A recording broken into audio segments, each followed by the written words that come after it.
What develop countries can do for the global environment. Global environment کے لیے ترقی یافتہ ممالک کیا کر سکتے ہیں، یہ کویشچن ہے. تو گلوبل انوائرمنٹ کے لیے ترقی یافتہ ممالک بہت کچھ کر سکتے ہیں. وجہ یہ ہے کہ تقریباً جو ارتھ ریسورسز ہے اس کا 70% حصہ وہ ترقی یافتہ ممالک استعمال کرتے ہیں. لہٰذا وہ انوائرمنٹل امپرومنٹ میں اپنا اہم کردار ادا کر سکتے ہیں. تو 3 طرح کام وہ کرے. ایک یہ ہے کہ وہ ہارمفل ایمیشن کو کم کرے، گرین ہاؤس گیسز ایمیشن کو کم کرے. دوسرا یہ ہے کہ وہ ریسرچ کرے اور گرین ٹیکنالوجی کو متعارف کرے کیونکہ ان کے پاس پیسہ ہے، اور وہ پولوشن ابیٹمنٹ ٹیکنالوجیز کو انٹروڈیوس کرے. تھرڈ یہ ہے کہ وہ environmentally harmful pattern of demand کو چینج کرے، یعنی وہ انسسٹینیبل پیٹرن آف پروڈکشن کو کی بجائے سسٹینیبل میتھڈ آف پروڈکشن کو، سسٹینیبل پیٹرن آف پروڈکشن کو انٹروڈیوس کرے. اس کی وضاحت ہم آگے کریں گے. جو یونائٹڈ اسٹیٹ اور ڈیولپ کنٹریز ہے وہ زیادہ تر گرین ہاؤس گیس ایمیشن کرتے ہیں کیونکہ وہاں پہ پیٹرولیم کا استعمال بہت زیادہ ہے، پیٹرول، ڈیزل، کیروسین آئل وغیرہ، اور گاڑی کا استعمال بہت زیادہ ہے، وہاں پہ کارخانے بہت زیادہ ہے. تو اسی وجہ سے گرین ہاؤس گیس ایمیشن بہت زیادہ ہے. اسی وجہ سے گلوبل وارمنگ کا مسئلہ ہے، ایسڈ رین کا مسئلہ ہے. دوسری طرف وہاں پہ کنزمپشن بہت زیادہ ہے کیونکہ وہاں پہ لوگ بہت زیادہ ریسورسز کو کنزیوم کرتے ہیں. تو ڈیولپ کنٹریز کو چاہیے کہ وہ ریسورسز کو کنزرو کرے، جو ریسورسز ہے ان کو ری یوز کرے، ریسائیکل کرے، اور ایئر پولوشن اور واٹر پولوشن کو کم کرے.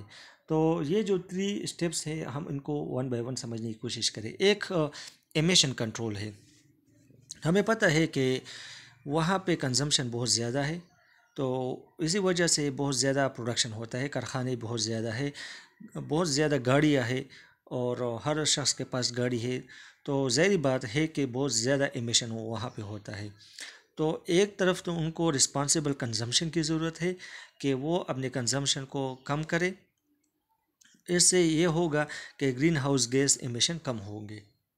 جب وہ اپنے گرین ہاؤس گیس ایمیشن کو کم نہیں کریں گے تو وہ کس طرح ڈیولپنگ ورلڈ کو کنونس کریں گے کہ اب وہ ایمیشن کم کرے؟ سب سے پہلے ان کو ایمیشن کم کرنا چاہیے کیونکہ وہاں پہ بہت زیادہ ایمیشن ہو رہا ہے. دوسرا ہے research and development. High income countries کے پاس پیسہ ہے، ریسورسز ہے، لہٰذا وہ ریسرچ کرے اور ایسے ٹیکنالوجیز کو انٹروڈیوس کرے جس کی مدد سے پولوشن کم ہو، جس کی مدد سے آلودگی کم ہو جائے. تو چیپر ایمیشن ابیٹمنٹ ٹیکنالوجیز وہ انٹروڈیوس کرے اور گرینر پروڈکشن پروسیس یعنی کلینر پروڈکشن پروسیس کو انٹروڈیوس کرے. وہ پروسیس جس کی وجہ سے آؤٹ پٹ پروڈیوس ہوتا ہے لیکن ساتھ ساتھ آلودگی بھی پھیلتا ہے. اس کی بجائے ایسے پروڈکشن پروسیس شروع کی جائے جس کے دوران ایمیشن نہیں ہوتا، جس کے دوران ایئر پولوشن اور واٹر پولوشن پیدا نہیں ہوتا. تو ان کے پاس پیسہ ہے، وہ انوویشن لائے، وہ ایجادات کرے، اور یہی چیزیں وہ ڈیولپنگ کنٹریز کو بھی پرووائڈ کرے. اس سے ماحول میں محفوظ ہوگا اور آلودگی کا خاتمہ ہوگا یا آلودگی کو کم کیا جا سکتا ہے. تھرڈ امپورٹ ریسٹرکشن ہے. اچھا یہ بات نوٹ کریں، ایک ہے سسٹینیبل پروڈکشن اور دوسرا ہے انسسٹینیبل پروڈکشن. سسٹینیبل پروڈکشن کا مطلب یہ ہے کہ آپ ریسورسز کو اس طرح استعمال کریں کہ وہ موجودہ نسل کی ضرورت کو بھی پورا کرے اور آنے والی نسلوں کی ضرورت کو بھی پورا کرے اور وہ ریسورسز ختم نہ ہو. دوسری بات، جس سے ایئر پولوشن پیدا نہ ہو، واٹر پولوشن پیدا نہ ہو. اس کے برعکس انسسٹینیبل میتھڈ آف پروڈکشن یہ ہے جس کے رزلٹ میں پولوشن پھیلتا ہے، آلودگی پھیلتی ہے. اور دوسرا جو اس کا اسپیکٹ ہے وہ یہ ہے کہ ریسورسز وہ ختم ہو جاتے ہیں. تو امیر ممالک کو چاہیے کہ وہ ریسٹرکشن لگا لے کہ جو غریب ممالک یا ترقی پذیر ممالک میں جو پروڈکشن ہوتا ہے اور اس کے رزلٹ میں آلودگی پھیلتی ہے تو اس کو انسسٹینیبل پروڈکشن کہتے ہیں. تو ایسے فرمز پر پابندی لگائی جائے اور ڈیولپ کنٹریز اس کا بائیکاٹ کرے. جب اس کا بائیکاٹ کیا جائے گا تو ترقی پذیر ممالک میں جو کمپنیز ہے، جو کارخانے ہیں، وہ سسٹینیبل پروڈکشن کو انشور کریں گے.